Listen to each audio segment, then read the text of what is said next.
تو نے مجھے بلایا ہے، یا اللہ تمام نعمتیں، تمام حمدیں، تمام تیری ہیں، تو وحدہ لا شریک ہے۔ اس شعور کے ساتھ آدمی، اللہ کریم کو یہ تلبیہ بڑا پسند ہے۔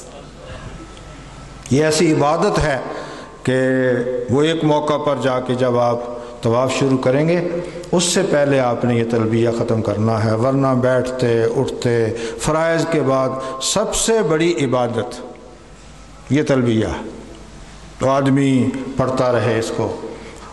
آپ مکہ شریف پہنچ گئے، جو ان کے طریقے ہیں نا اس کے مطابق، پہلے آپ کتابوں میں پڑھتے ہیں حاجی پیدل ہو جاتے تھے، پھر وہ اونٹوں کے سفر ہوتے تھے، اب جناب آپ کو بسوں پہ لے جانا ہے انہوں نے، اور بسوں میں اگر ایک حاجی نیچے رہ گیا نا، ان کے نام ہوتے ہیں نا لکھے ہوئے باقاعدہ، اگر ایک حاجی کوئی نیچے اترا، پانی پینے چلا گیا، دور چلا گیا، تو جب تک وہ اس میں شامل نہیں ہوگا وہ بس نہیں چلے گی۔ لہذا آپ دوسروں کا بھی خیال کریں، اور خدا را جلدی اترتا بھی ہے حاجی تو جلدی واپس آ جائے، تاکہ سفر جو ہے اس میں۔ ایئرپورٹ پہ بڑے تنگ کرتے ہیں کیونکہ بحیثیت قوم پاکستانی قوم نہیں بن سکے، کوئی ایسا حکمران نہیں آیا جس نے اس کو قوم بنایا ہو، کوئی عزت نہیں ہماری، کوئی مسئلہ نہیں، لیکن صبر اور ہمت کے ساتھ، کیونکہ حج صبر کا نام ہے، ہمت کا نام ہے۔ وہیں حاجیوں کی تو بس وہیں ہو جاتی ہے، جب وہ دیکھتے ہیں نا کہ باقی قومیں آ رہی ہیں، ان کو یہ گزار رہے ہیں، پاکستانیوں کہتے ہیں یلا وہاں دفعہ ہو جاؤ، وہاں بیٹھو جا کے 2-4 گھنٹے، وہیں حاجی کی بس ہو جاتی ہے۔ حاجی کہتا ہے میں کدھر آ گیا؟ نہیں بھائی تجھے کیا تکلیف ہے، کوئی پریشانی نہیں ہے، تو سو جا، وہاں سیٹ پہ سو جا، وہاں نیچے سو جا، کھلی جگہ بنی ہوئی ہے، کھا پی عیش کر، اللہ کا نام لیتا رہے۔ وہ 2-4 گھنٹے آخر اس سرزمین پہ تو پہنچ گیا نا جو نبی پاک کی سرزمین۔ یعنی ہمیں کیا فکر ہے جی جلدی صاحب ہو، جلدی صاحب کو قیامت ہے، کوئی جنت دوزخ کا مسئلہ ہے؟ یہ آرام سے جب شروع کریں گے ٹھیک ہے، بجائے ان کو گالیاں دینے کے، بجائے جناب یہ ہونے کے وہ ہونے کے، آپ دروشی پڑھتے رہیں بیٹھ کے، آپ کو تسبیحات پڑھتے رہیں، آپ تلبیہ پڑھتے رہیں، آپ رب کو یاد کرتے رہیں، بجائے اس کے کہ گپے ماریں آپ۔ وہ 2-4 گھنٹے کا وقت میں خود جانتا ہوں پاکستانیوں کے لیے بڑا مشکل ہوتا ہے ایئرپورٹ پہ ٹھہرنا۔ تو خیر ادھر سے آپ مکہ شریف پہنچے۔ مکہ شریف میں جب تک آپ اپنا سامان ہوٹل وغیرہ میں جو مقررہ جگہ ہے وہاں نہ رکھیں، اس قافلے کو نہ چھوڑیں۔ یعنی لوگ چونکہ وہ پہلی کتابوں میں لکھا ہے کہ جو پہلے لوگ ہوتے تھے نا وہ مکہ شریف سے باہر سے ہی، مدینہ طیبہ باہر سے سواریوں سے پیدل ہو جاتے تھے، وہ سواریوں پر نہیں جایا کرتے تھے مکہ شریف، اور لیکن یہ تھا کہ اس وقت کوئی مشکلات نہیں تھی اس طرح کی، تھوڑے حاجی ہوتے، پھر وہ کوئی الگ ہونے کا بھی کوئی ایسا مسئلہ نہیں تھا، وہ اکٹھے ہی ہوتے، تو باقاعدہ آپ ہوٹل میں جہاں وہ ٹھہرائے بس جا کر اتارے وہاں اطمینان کے ساتھ، تسلی کے ساتھ اپنا سامان رکھیے، اس جگہ کا پتہ شتہ سارا وہ حاصل کیجئے، بلکہ اگر آپ تھکے ہیں آرام کیجئے۔ حضور علیہ السلام کے خدمت عالیہ میں بخاری مسلم میں یہ واقعہ موجود ہے، اس وفد کا نام ہے وفد عبد القیس، ایک وفد ہے، یہ مدینہ طیبہ آپ کی خدمت میں یہ وفد آیا۔ اس وفد کی تفصیلات پڑھو تم حیران ہو جاؤ۔ ان کا کوئی آدمی تجارت کے لیے مدینہ طیبہ آیا اور حضور علیہ السلام سے اس کی ملاقات ہوئی، تو وہ آدمی کہتا ہے کہ میرے خاندان کے جو میرے علاقہ کے لوگ تھے نا، حضور نے ان کے ایک ایک بارے میں پوچھا، اور میں نے آپ سے عرض کی کہ آپ نے وہاں کا سفر کیا؟ نہیں۔ فرمایا مجھے میرے رب نے سارا کچھ بتایا۔ وہ متاثر ہوئے، مسلمان ہو گئے، اور پھر حضور نے ان کو ایک پیغام بھی لکھ کے دیا کہ ان کی بیوی کا بیان ہے کہ جب میرا خاوند آیا نا مدینہ طیبہ سے تجارت کے بعد، تو میں دیکھتی کہ وہ سجدہ وہ تو عجیب قسم کے الفاظ، کیونکہ کافرہ تھی نا، عجیب قسم کے الفاظ وہ بیان کرتی کہ ناک میں پانی ڈالتے، منہ میں پانی ڈالتے، وضو کرتے نا تو جی الٹے ہو کے اس طرح، تو وہ سجدہ کرتے۔ پھر انہوں نے آہستہ آہستہ اس قوم کو پیغام دیا کہ میں اس ہستی سے ملا ہوں، وہ تو آپ لوگوں کے نام تک جانتے ہیں، سارے آگاہ ہیں اور ایک ایک شے آپ نے بتائی. بلکہ وہ جب ان کا قافلہ مدینہ طیبہ کے قریب پہنچا تو صحابہ کہتے ہیں ایک ایک شے کی مصطفیٰ نے نشاندہی بھی کی. فرمایا بڑے مبارک لوگ آ رہے ہیں تمہارے پاس. تو آپ صلی اللہ علیہ وسلم کے پاس وفد آیا. وہ اونٹوں پر سوار تھے، پہلے یہ سواری تھی اونٹوں کی. انہوں نے جب دیکھا، اس وقت یہ چار دیواریاں اور اس طرح کے بازار نہیں تھے، ان کو کسی نے بتایا کہ وہ سامنے حضور کی ذات پاک تشریف فرما. تو وہ جتنے تھے نا سارے چھلانگے لگا کے نا اپنے اونٹوں سے، تو اونٹوں کو چھوڑا، انہوں نے کہا جدھر جاتے ہیں جائیں. تو وہ آپ کی خدمت عالیہ میں حاضر ہوئے.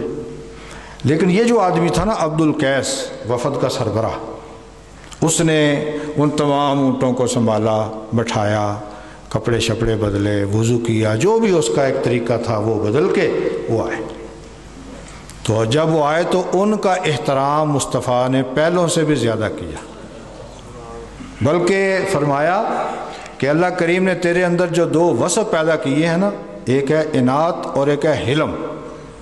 انات کہتے ہیں کسی کام کو تسلی سے کرنا، اطمینان سے کرنا، اور حلم کہتے ہیں حوصلے کو. فرمایا اللہ کریم نے یہ تیرے اندر جو صفات دو پیدا کی ہیں نا، یہ تمہیں مبارک ہو. اس واقعہ سے کیا سمجھاتی ہے؟ کہ چھلانگے نہ لگاؤ، دوڑو نہ، آرام سے، تسلی سے. ہم بھول گئے ان چیزوں کو. یہ نماز ہی ہے. مثلا حضور کا کیا حکم ہے؟ آپ کا حکم ہے کہ جب تم نماز پڑھنے آ گئے تو فرمایا کہ اگر جماعت کھڑی ہو گئی نا تو دوڑو مت. یہ حضور کا ارشاد ہے. فرمایا مت دوڑو، وقار اور آرام سے. اب آرام کا معنی یہ نہیں سمجھنا کل پیر پٹنا ہی نہیں. ہماری قوم الٹا ہی سمجھتی ہے. بس یہ ہم نے بھائی آرام سے، آرام سے معنی ہوتا ہے کہ تم پھسل نہ جاؤ. پھر آپ دیکھتے ہیں یہ مسجدوں کے سین پتھر بھی ایسا لگا ہوتا ہے، اور اس وقت تو یہ پتھر بھی نہیں تھا لگا ہوا، لیکن تا قیامت مصطفیٰ کی نگاہ ہے نا کہ نمازی گر سکتے ہیں، چوٹیں لگ سکتی ہیں، پھسل سکتے ہیں. فرمایا نمازی آؤ، جتنی نماز مل جائے. اس میں بھی دو تین میں نے دیکھے لوگوں کو، لوگ انتظار میں رہتے ہیں کہ جب امام رکوع میں جائے گا نا یا اٹھے گا تو پھر ہم شامل ہوں گے. یعنی ہم اگر امام سجدے چلا گیا پاس کھڑے ہیں، سجدے میں نہیں جائیں گے. یعنی ہمارے ذہن میں یہ ہے کہ بس رکوع تک مل جائیں تاکہ رکعت پیچھے جان چھڑائیں. آپ سجدے میں کیا مل رہا؟ اگلے دن ہی میں نے کھڑا آدمی، میں بعد میں آیا، وہ کھڑا تھا، وہ بھی سجدے. میں نے کہا بھی ہو سکتا ہے یہ سجدہ قبول ہو جائے. پتہ نہیں تجھے کیا پتہ، تو کھڑا دیکھ رہا ہے، وہ سجدے میں جا، ہو سکتا ہے یہ سجدہ بارگاہ الہی میں مقبول ہو جائے. تو آدمی جب آ جائے پہنچ گیا، اب جس حال میں بھی امام ہے آدمی اس کے ساتھ شامل ہو جائے. دوڑنا نہیں، حضور کا ارشاد ہے. اب میں مت دوڑو، آرام کے ساتھ. تو لہٰذا حج پر آپ جاتے ہیں تو آدمی آرام کے ساتھ، اطمینان کے ساتھ ہوٹل پہنچو، وہاں سے آرام سے پتہ چلتا. بلکہ غسل کر لو. تھکا ہوتا ہے نا آدمی، تو تھکے ہوئی، ہمارے ہاں یہ مشہور ہے کہ اگر سو جاؤ تو سونے کے بعد عشاء کی نماز نہیں ہوتی. میں تو کئی دفعہ سنا ہے لوگوں سے، پتہ نہیں آپ نے سنا. لوگ کہتے ہیں اگر سو جائے نا آدمی رات کو تو سونے کے بعد عشاء کی نماز نہیں ہوتی. ایسا کوئی مسئلہ نہیں. عشاء کی نماز کو مغرب کے 1.25 گھنٹے کے بعد شروع ہوتی ہے، طلوع فجر تک، جب روزہ بند ہوتا ہے نا اس ٹائم تک عشاء کا ٹائم ہے. آپ جب چاہیں پڑھ لیں. بلکہ میرے اور آپ کے کریم آقا کا ارشاد ہے صلی اللہ علیہ وسلم، فرمایا اگر تم تھکے ماندے ہو تو اس وقت عشاء نہ پڑھو، سو جاؤ. یہ حضور کی تعلیمات ہیں. فرمایا سو جاؤ تاکہ، بلکہ یہاں تک فرمایا اگر تم نیند کی حالت میں نماز پڑھو گے تو تمہیں کیا پتا تم تسبیحات پڑھ رہے ہو یا رب کو کیا کہہ رہے ہیں. یہ آدمی اونگتے ہوئے نماز پڑھے، مجھے بتاؤ اس کا کیا فائدہ. آپ کی تعلیمات ہیں باقاعدہ کہ تم سو جاؤ. تو وہاں بھی یہی، مطلب ہر معاملے میں اسلام کو آپ دیکھیں. ایک دفعہ میں نے ساتھیوں کو کہا یار تھکے ہوئے ہیں، تھوڑا سا آرام کرنی. جی نہیں، پتہ نہیں اگلے سال کوئی پتہ نہیں. پھر اگلے سال کی پتہ. آپ نیت اچھی کر لیں. آپ پاکستان ایئرپورٹ سے رخصت ہوئے ہیں، اگلا سال نہیں آیا، تب بھی آپ کے اعمال نامے میں حج لکھا جا چکا. ہم کس کی باتیں کرتے ہیں؟ ہم دلوں کو سیدھا کریں۔ کیا حضور کا ارشاد نہیں ہے کہ جو آدمی شہادت کی تمنا رکھتا ہے، شہادت کی تمنا رکھتا ہے، اگر وہ سرحد پر جا کر شہید نہ بھی ہوا، بستر پر فوت ہو گیا، اللہ اسے شہیدوں میں شامل فرمائے گا۔ کئی لوگ ہیں، ہم کہتے ہیں جی عمرہ نصیب نہیں ہوا، حضور کا ارشاد عالی ہے کل سے اس پر عمل کرو۔ فرمایا جو آدمی گھر سے ارادہ کر کے آئے نا کہ میں مسجد میں با جماعت نماز پڑھنے جا رہا ہوں، نیت کر، ارادہ کرے کہ میں رب کی خاطر نماز پڑھنے جا رہا ہوں، حضور کا ارشاد ہے اللہ اسے عمرے کے برابر ثواب عطا کرتا ہے۔ ہماری نیتیں نہیں ہوتی، ہم نماز میں کھڑے ہو کر نیت نہیں کرتے تو باقی کیا کرنا ہے؟ لہذا بالکل اپنے ہوٹلوں میں جا کے آرام کرو تسلی سے، پھر آؤ۔